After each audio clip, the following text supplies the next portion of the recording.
Is it recording? It's recording. Hi, Mr. Moore. I'm doing a presentation on Buddhism.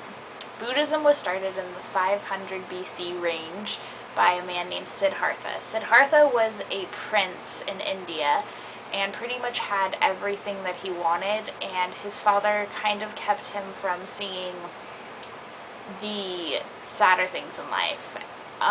At one point in his life, he had saw death and disease and basically just things that his father had tried to keep him from, and he decided that his life as a spoiled little kid, didn't really work out for him. So that's kind of when he realized something needed to change. When he was 26, he had already been married and had children, and he left his wife and kids in order to live a simpler life of meditation. So he went out and into the wilderness and lived, and according to the religion, he didn't eat anything. And because when he's fully enlightened, you don't need to eat anything. And at this point, he wasn't fully enlightened, but he was on his way. And eventually he became fully enlightened. He reached nirvana, which is the epitome of the religion. It's what you go for. It's the goal of the religion is nirvana. It's complete understanding and enlightenment. Buddhists follow two basic scrolls of instruction. One's the Eightfold Path, and one is the Four Noble Truths. And the Eightfold Path basically talks about the teaching, which is called Dharma. The teaching it's kind of compared to an ocean. The teaching becomes deeper gradually, like an ocean. The teaching is stable like the ocean and does not overflow its boundaries. Teaching casts aside unsuitable individuals like the ocean does not tolerate a dead body via it washes up shore. Individuals of lofty or low status lose their identity when they enter the order of monks, like rivers which flow into the ocean lose their identity.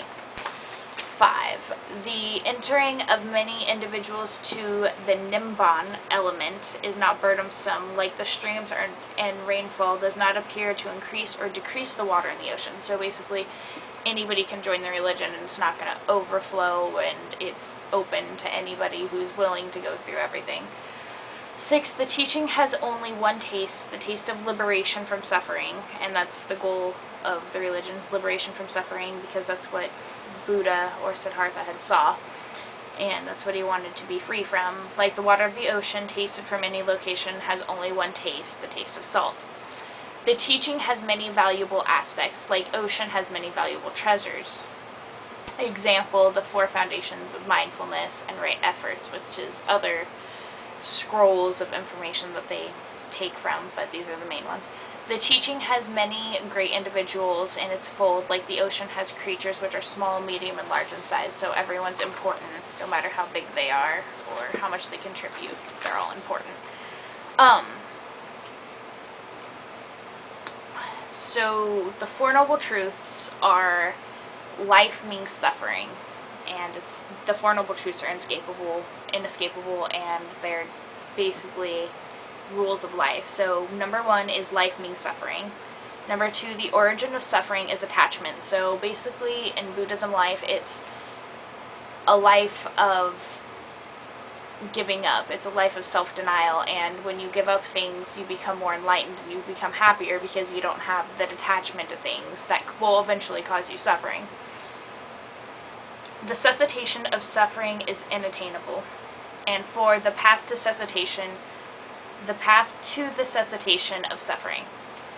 And yeah, that's basically it. But Buddhism is widely spread throughout India, throughout China, parts of Africa. It's also practiced in America and Europe, not as widespread. Siddhartha, before he was a Buddhist, was a Hindu, so there's a lot of things that are like the Hindu religion, such as they usually don't eat meat, which some Hindus do, but anyway. They don't eat meat. They're a very non-violent culture of people. They live a life of, as I said, self-denial, which leads to happiness, and they are very peaceful people. They give offerings to Buddha. I wouldn't, what I've read, I wouldn't say that they would worship him as a god exactly, but more as someone to aspire and live up to. They focus on three main things, which is wisdom, which is once you obtain wisdom, you become Buddha, you become enlightened. And Buddha isn't one person, Buddha is anybody who has been enlightened, so there's technically thousands of Buddhas out there. They go on ethical conduct, which they're really big on, right speech, right action, and right livelihood, which is basically you need to you need to have an outward appearance of right actions and ethical conduct. They also really focus on mental development and right effort, right mindfulness, and right concentration, which goes a lot into the meditation, which is a very big part of the religion.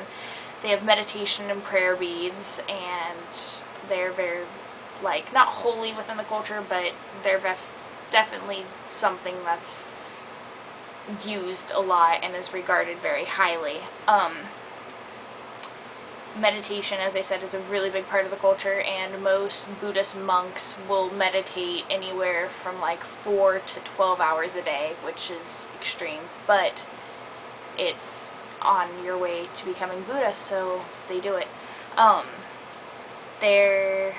When you become a monk, which is you give up a lot becoming a monk, you don't get your own food. People will give you food. That's one of their kind of offerings to Buddha, is they will offer things to monks, and monks are fed by people around them. They're not fed by themselves, and they're not self-reliant, basically. They have no possessions. They sleep on floors, and they're very just unsuperficial in the way that they live. They don't have any possessions, and they don't get married or have children or have kids, and if they do and decide to become a monk, then they give that up. Men and women can become monks. Monasteries are very large, especially in India and China and Thailand, Tibet. There's other types of Buddhism. There's Tibetan Buddhism and Zen Buddhism, and there's also Taoism, which kind of goes off of Buddhism. There's all kinds of different things that are variations of the religion. It's been around for a really long time. It's one of the world's oldest recorded religions. But, of course, they don't have Christ, so it's not a right religion. But I would say with some other stuff they're on the right track.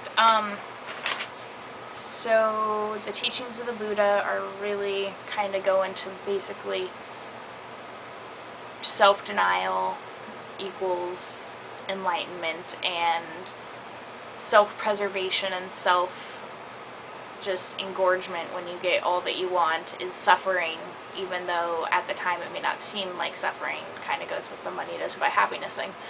And that's pretty much it. That's Buddhism. So, thank you.